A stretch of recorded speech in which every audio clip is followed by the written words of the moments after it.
appropriate signs, maybe, for a cemetery. Every once in a while, I think back to the class of 1984, the year I graduated from high school. A lot of wonderful people in my graduating class, probably about 200 of them. Our valedictorian had a perfect grade point average over a 4-year high school career. There were the beautiful cheerleaders, the incredible athletes that seemed destined for college athletics, talented people in drama and music, people I thought for sure were going somewhere, people whose names I thought I'd see in lights someday. Well, recently I got curious about that and I Googled some of these people.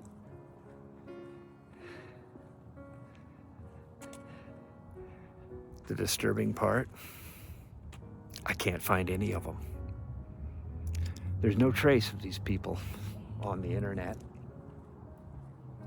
No websites. In most cases, not even a social media presence. What happened to my class of 1984? And it led me to another thought,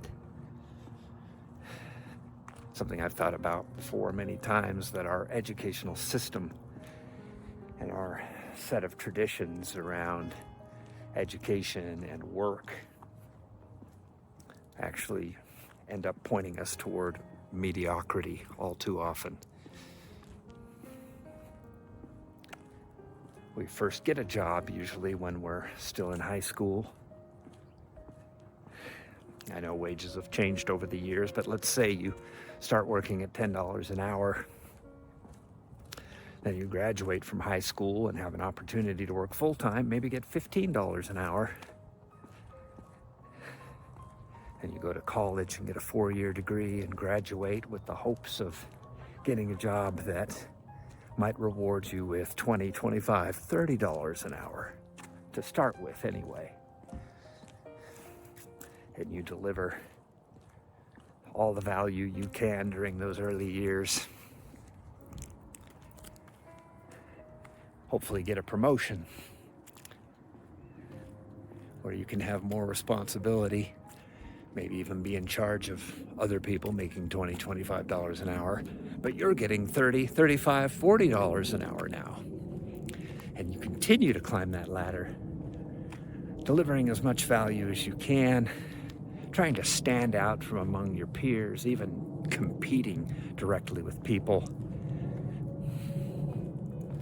A lot of it is based on the real value that you're delivering, and a lot of it is based on the connections you have, the networking you've done, and the simple perceptions of the people who have the power to grant you those promotions. And all of this effort, all of this work done chasing someone else's goals, completing projects, putting in hours and days and weeks so that you can further someone else's vision, whether it be a multinational corporation or just a boss trying to get by, or just someone who's 1 or 2 steps ahead of you on that ladder. And it makes me wonder why we settle for the mediocrity we settle for. Is it because everyone else is doing it? Is it because we tell ourselves that we're not creative enough to support ourselves from our own ideas, our own objectives, our own set of values that we want to deliver to others? Do we not feel confident enough in our ability to deliver unique value that we feel like we need to go out and take possession of someone else's value and sell it for them? So many of us hate sales and marketing. Just sounds so sleazy, right?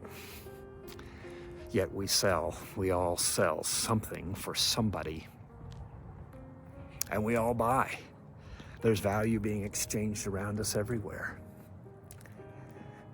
There's a ton of value tied up in this place. It's a big business. Basically, it's just real estate.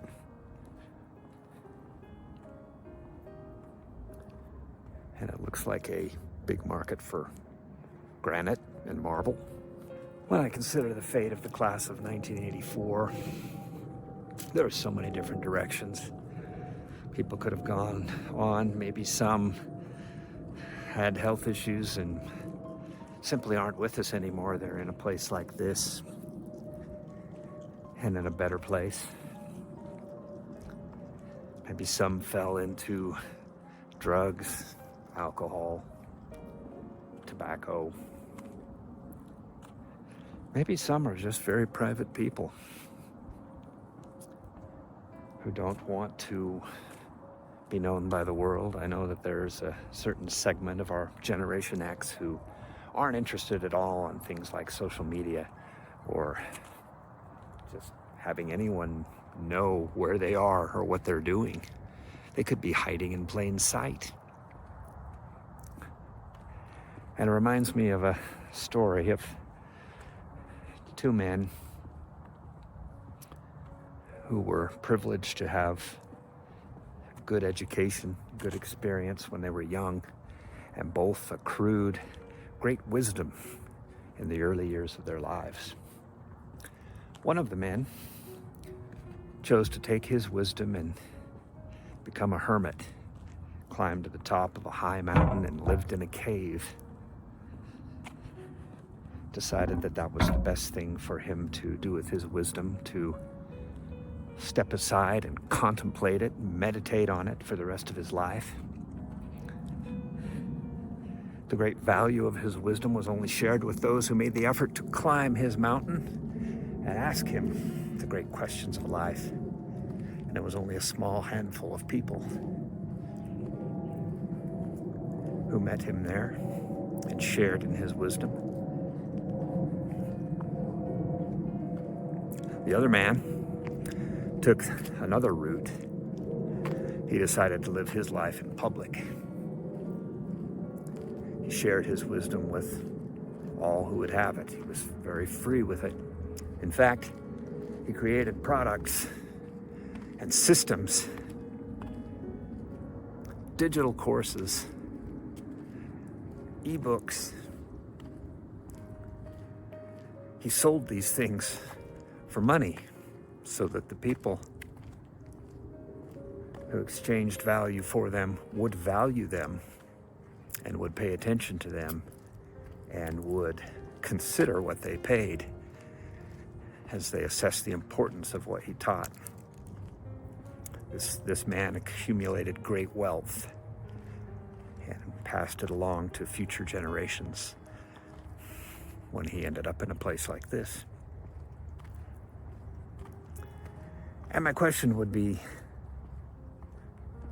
who was the most successful of the two? It's just a question. I'm not going to answer it. Another question I might ask is, what's the difference between these two men? And I will answer that one, because I think the answer is simply sales and marketing. It's not our goal, but yet somehow we still all end up here.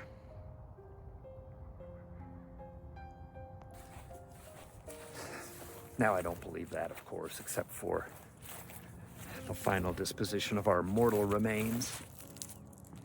Like many people, I believe we'll all rise again. And not only that, but that we'll be able to continue the progress that we began making in this life. As ourselves, not as a reincarnation of anyone else or in this particular mortal sphere, but that we will always remain ourselves. We are one spirit, one soul, and we have one body. It's just what I believe.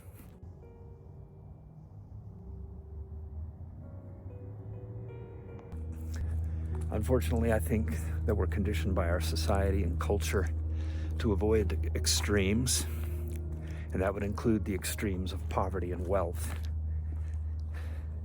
Don't be too poor, because then you can't pay your bills and participate in the economy and buy stuff that we're all working so hard to make. Don't be too rich, because then you're just showing off. If you have more than what you actually need to take care of yourself at a respectable level, whatever that is, that's unethical. You must not be a good person. And we see wealthy individuals portrayed as the heavies, as the bad guys in movies and TV shows. And of course, you don't want to have so much wealth that it's just wretchedly and excessively left over after you find yourself lying down in a place like this, passed along to generations who don't know what to do with it, and it ruins their lives because they don't know how to handle it, and they squander it away in less than a generation.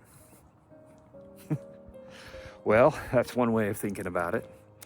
Or you could look at your generational legacy as your family's ability to pick and choose what their challenges are going to be in this life. Those who are faced with poverty have no other choice. They need to put all of their energy into avoiding eviction, repossession, having the little they have taken away from them and given to someone else.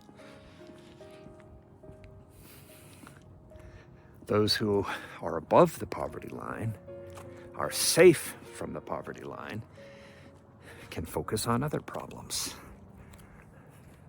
like how they can continue what you've started. Continue building what you've already built, and help generations of your family that you'll never meet stay in a place where they can continue to choose the problems they will deal with.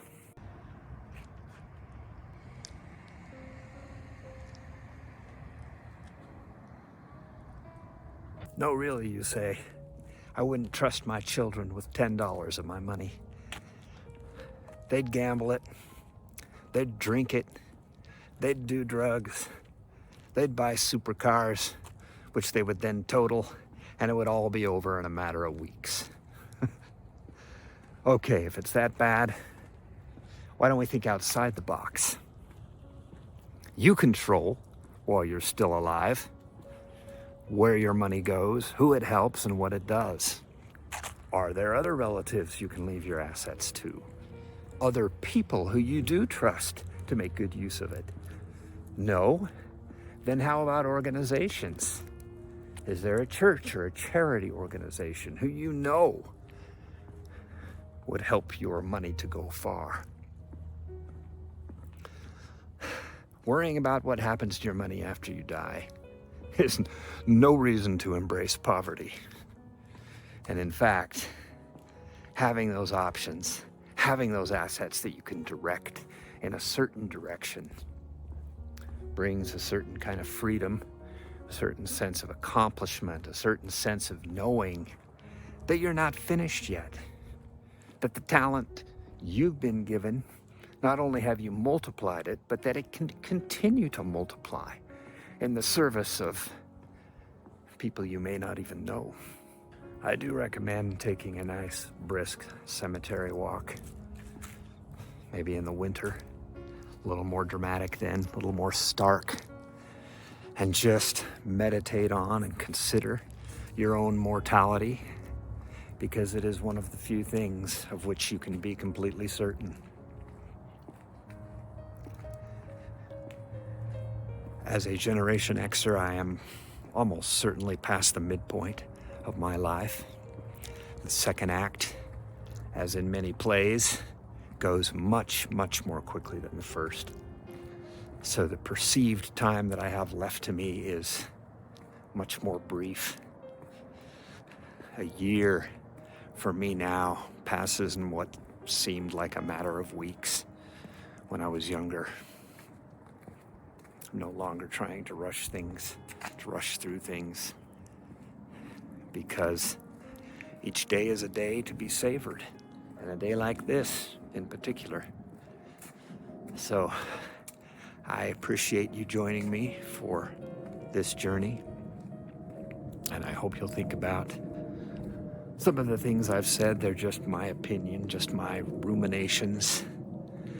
But I think that when we're left to our own thoughts, we do tend to go over some universal themes in our minds, and I'm hoping that there's some value in this.